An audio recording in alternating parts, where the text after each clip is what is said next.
کہ حضرت محمودہ رضی اللہ تعالی عنہ فرماتی ہیں کہ ایک مرتبہ حضور اکرم صلی اللہ تعالی علیہ وسلم بیدار ہوئے تو آپ صلی اللہ تعالی علیہ وسلم بہت غمگین اور پریشان تھے۔ میں نے پوچھا کہ حضور کیا بات ہے، آج آپ کی کیفیت بدلی ہے؟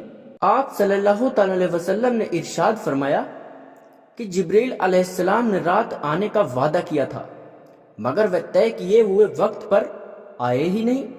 حضور صلی اللہ تعالی علیہ وسلم کو اس سے پریشانی ہوئی کہ جبریل امی تو وعدہ خلافی نہیں کر سکتے، تو ان کے نہ آنے کی کیا وجہ ہو سکتی ہے۔ پورا دن اسی طرح گزر گیا۔ پھر آپ صلی اللہ تعالی علیہ وسلم کو یاد آیا کہ آپ کی چارپائی کے نیچے کتے کا ایک بچہ بیٹھا تھا۔ آپ نے اس کو اٹھوایا اور اس جگہ کو پاک صاف کر کے وہاں چھڑکاؤ کیا۔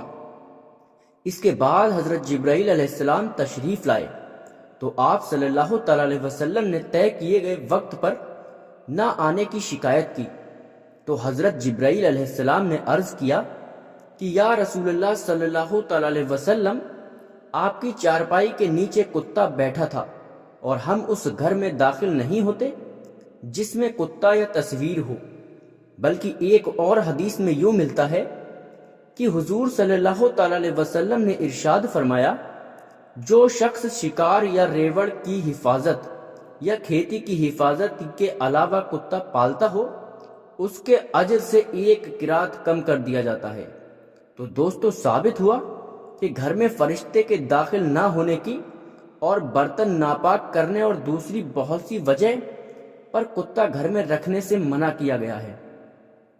جب گھر میں کتا پلا ہوا ہوتا ہے تو وہ گھر والوں کی بے خبری میں کھانے پینے کے برتن وغیرہ میں منہ ڈالتا رہتا ہے، اور ظاہر ہے گھر والے کیونکہ بے خبر ہوتے ہیں، اسی لیے وہ ان برتنوں کو دھوئے ماجے بغیر ان میں کھاتے پیتے رہتے ہیں۔ لیکن مذہب اسلام نے صرف 3 صورتوں میں کتا رکھنے کی اجازت دی ہے، یعنی شکار، کھیتی باڑی یا جانوروں کے لیے کتا پالا جا سکتا ہے۔ دوستو، کتے کی پیدائش کے بارے میں یہ بھی جان لیجئے کہ مذہب کی پرانی کتابوں میں لکھا ہے کہ ابلیس یعنی شیطان جن تھا، اور اللہ تعالیٰ نے اس کی عبادت کے باعث اسے فرشتوں میں شامل کر لیا تھا اور اس کا سردار بنا دیا تھا۔ اس کے بارے میں اس کی رسالت کا سلسلہ جاری رہا۔ اس کائنات کا کوئی ایسا چپا یا کوئی ایسا ٹکڑا نہ تھا جس پر ابلیس نے سجدہ نہ کیا ہو۔ یہ ان سجدوں، ان ریاستوں اور ان عبادتوں کا نتیجہ تھا کہ اللہ تعالیٰ نے ابلیس کو فرشتوں کا سردار بنایا تھا، لیکن پھر شیطان غرور کا شکار ہو گیا۔ اس نے مٹی کے پتلے یعنی حضرت آدم علیہ السلام کو سجدہ کرنے سے انکار کر دیا۔ جب اللہ تعالیٰ نے حضرت آدم علیہ السلام کو مٹی سے بنایا تو سب کو کہا کہ ان کو سجدہ کیا جائے، لیکن ابلیس کے اندر ایک غرور تھا۔ اس نے کہا کہ میں آگ سے بنا ہوں، یہ مٹی سے بنا ہے، میں اس کو کیوں سجدہ کروں؟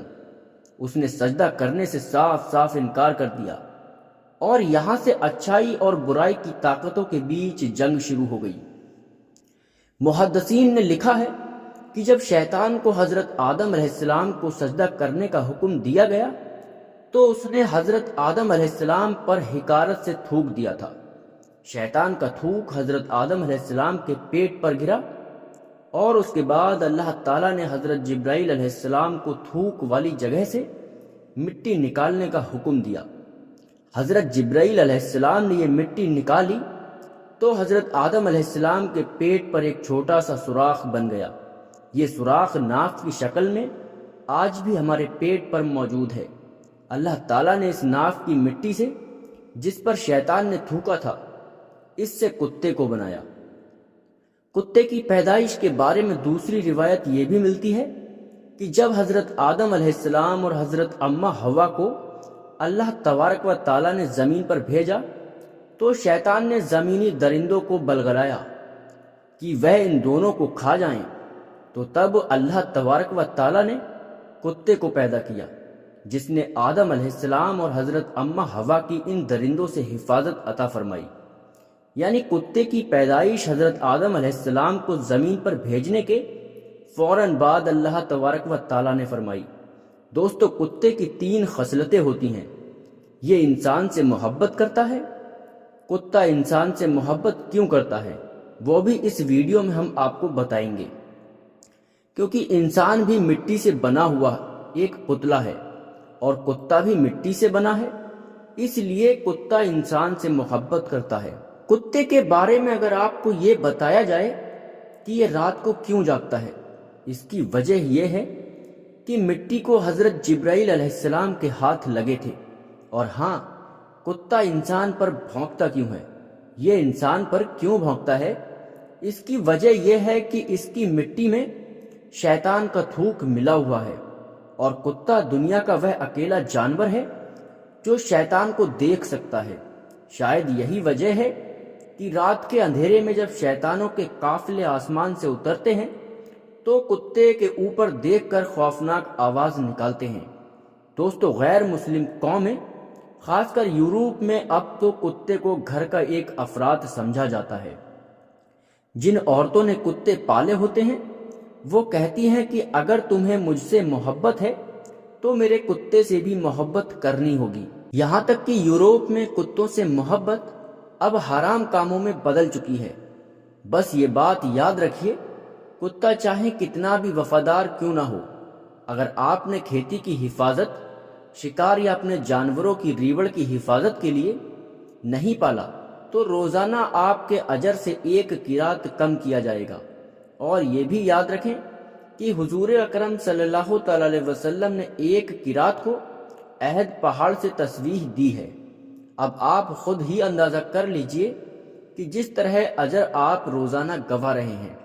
اللہ تبارک و تعالی نے سورۃ اعراف میں بلم بن باورہ کی جو ایک نیک اور عابد شخص تھا، پھر اس نے نفس کی لجت اور دنیا پرستی قوم شروع کر دیا، تو پھر اللہ تعالیٰ نے اس کو کتے سے تسبیح دی ہے، اور وہ روز قیامت کتے کی شکل میں دوزخ میں داخل ہوگا۔ اور اصحاب کہف کا ایک کتا بالم بن باورہ کی شکل میں جنت میں جائے گا۔ اور حضور اکرم صلی اللہ تعالی علیہ وسلم نے کالے کتے کو شیطان کہا ہے، بلکہ ماہرین ڈاکٹر کے مطابق ناپاک جانوروں کو پالنا بیماریوں کی وجہ بنتا ہے۔ خطرناک کیٹاڑو اور بیماریوں اور جانوروں سے انسانوں میں چلی جاتی ہیں۔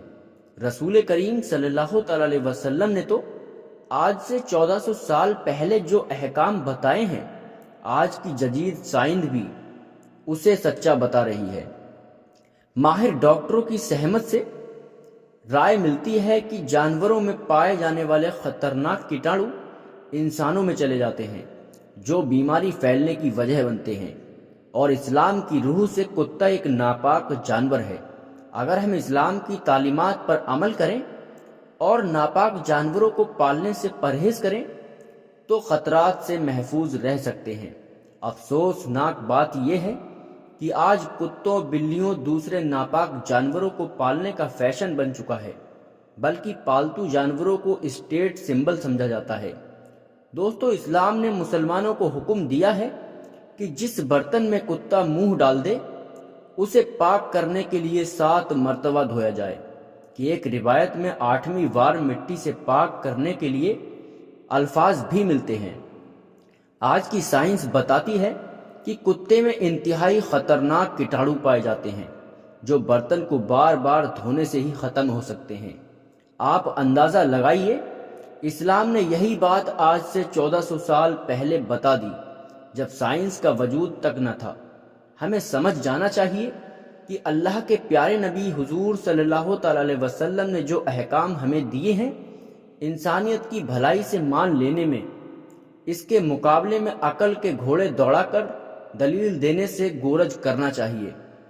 ایک انگریز ڈاکٹر نے اس پانی کی جس میں کتے نے منہ ڈالا تھا خود بن کے ذریعے پتہ کیا تو اسے پتہ چلا کہ اس پانی میں کتے کے لعاب یعنی لار سے جو کیٹاڑو آتے ہیں وہ مٹی کے سوا کسی اور چیز سے نہیں مرتے، کیونکہ مٹی میں نوشہ در زیادہ مقدار میں ہوتا ہے اور جو کسی چیز میں نہیں ہوتا، اور یہ کتے کی لار میں پائے جانے والے تمام کیٹاڑوؤں کو ختم کرنے کے لیے کافی ہوتا ہے۔ اسی لیے نبی کریم صلی اللہ تعالی علیہ وسلم نے مٹی کا نام لیا تاکہ بازار میں نوشادر تلاش کرنا نہ پڑے۔ اسی طرح ایک فرانسیسی ڈاکٹر اور اس کی ڈاکٹر بیٹی مصر میں مقیم تھے۔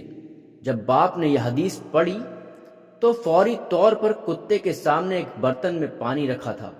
جب کتا پانی پی چکا تو انہوں نے خود بن سے دیکھا کہ اس میں کیٹاڑو موجود ہیں۔ پانی گرا کر کئی بار دھویا گیا مگر ہر بار کیٹاڑو برتن میں موجود تھے۔ جب مٹی سے ماجا گیا اور پھر دھو کر خود بن سے چیک کیا گیا تو کیٹاڑو نہ صرف بالکل ختم ہو گئے تھے بلکہ برتن بھی پوری طرح سے پاک صاف ہو گیا تھا۔ اس پر دونوں باپ بیٹے